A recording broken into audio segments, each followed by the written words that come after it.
Pernah kebayang nggak sih gimana jadinya kalau hidup yang super kaku dan penuh aturan ketat tiba-tiba ditabrak sama, ya realita cinta yang sama sekali nggak terduga. Nah, di sesi pembahasan kali ini kita bakal bongkar tuntas dinamika dan tema-tema seru dari episode final yang pastinya udah kalian tunggu-tunggu nih. Halo semua, selamat datang kembali di Buat Info Kamu. Jujur aja, saya antusias banget buat ngajak kalian menelusuri materi yang luar biasa menarik hari ini. Kita bakal bedah semuanya, perlahan-lahan, langkah demi langkah. Tapi sebelum kita nyebur lebih dalam, coba deh kalian pikirin satu hal ini. Apakah sebuah prinsip hidup itu pantas dikorbankan cuma demi cinta? Coba bayangin, ada seseorang yang hidupnya itu benar-benar disetir sama jadwal dan aturan yang kaku abis. Kira-kira, gaya hidup kayak gitu bisa bertahan gak ya kalau tiba-tiba dihadapkan sama benturan mendadak dengan cinta sejati? Nah, inilah yang bakal jadi inti pembahasan kita. Oke, mari kita masuk ke bagian pertama, yaitu runtuhnya menara prinsip. Kita mulai dengan ngeliat lebih dekat aturan-aturannya si Sun Rock nih. Asal kalian tahu, prinsip dia itu mutlak banget. Pertama, nggak ada yang namanya pacaran di kantor, dalam keadaan apapun. Kedua, boro-boro pacaran, sekedar pegangan tangan di dekat tempat kerja aja haram hukumnya buat dia. Bahkan nih yang paling ekstrim, dia punya jadwal nyuci baju tiap hari Rabu yang pantang banget buat diganggu-gugat. Ya, aturan-aturan ini tuh udah ibarat fondasi kenyamanan hidupnya dia. Nah, coba perhatiin dinamika yang mirip banget sama Clark Kent dan Superman ini.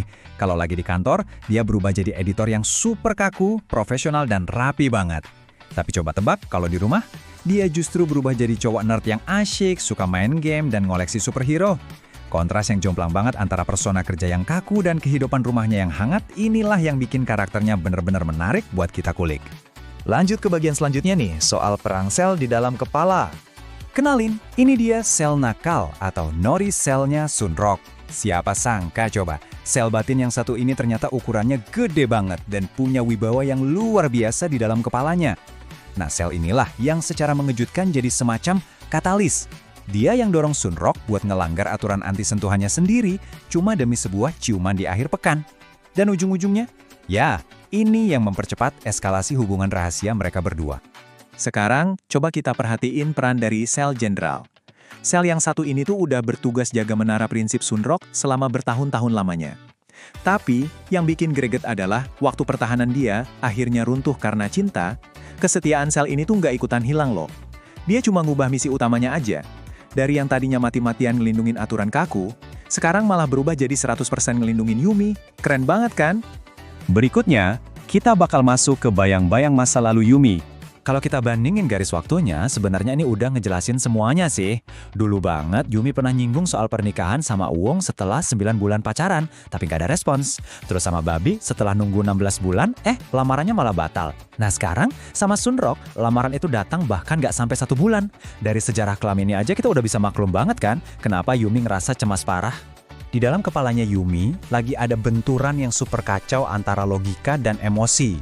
Logikanya itu terus-terusan ngingetin soal rasa sakit di masa lalu, dan nyuruh dia buat ekstra hati-hati apalagi kalau ngingat usia dan risikonya.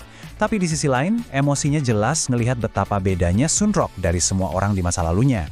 Jadi ini tuh benar-benar pergulatan yang sangat manusiawi.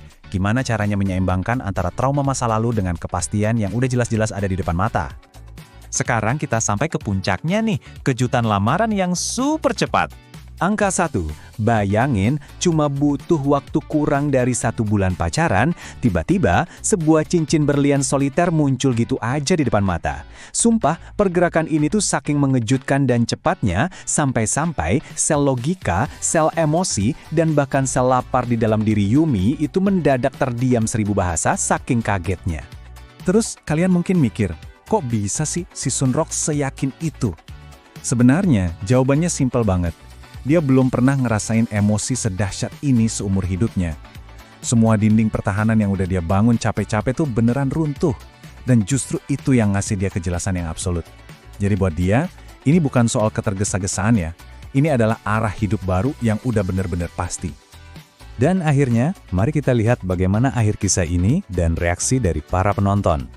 Nah, pastinya ada rasa frustrasi sedikit dong dari para penonton. Banyak banget yang ngerasa format alur 8 episode ini tuh terlalu buru-buru. Gara-gara waktunya terbatas, beberapa penonton jadi ngerasa perkembangan karakter dan kedalaman romansa antara Yumi sama Sun Rock ini tuh nggak bener-bener kebangun dengan matang. Malah ada yang bilang ini rasanya kurang adil banget buat karakter yang sebetulnya punya potensi sebesar itu. Tapi di sisi lain, muncul juga nih perdebatan seru soal Nuna Romance, di mana si wanita lebih tua. Awalnya, cerita ini emang sempet tajam banget nyorotin kekhawatiran soal jarak usia ini. Tapi tenang, banyak juga kok penonton yang ngebela dinamika mereka.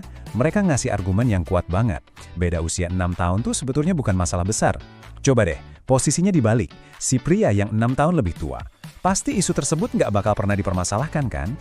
Jadi, kalau kita tarik kesimpulan dari akhir kisah ini, penonton emang punya perasaan yang campur aduk. Ada yang ngerasa alurnya kerasa buru-buru, dan ada juga yang agak kecewa gara-gara nggak ada cameo dari karakter-karakter lama. Walaupun begitu, tetap ada rasa kebahagiaan yang besar ngelihat seberapa jauh Yumi udah berkembang. Pada akhirnya, dia nemuin seseorang yang bisa ngasih dia kepastian dan komitmen penuh. Jujur aja, ini adalah akhir yang stabil, memuaskan, dan benar-benar pantas didapatin sama Yumi setelah perjalanan panjangnya.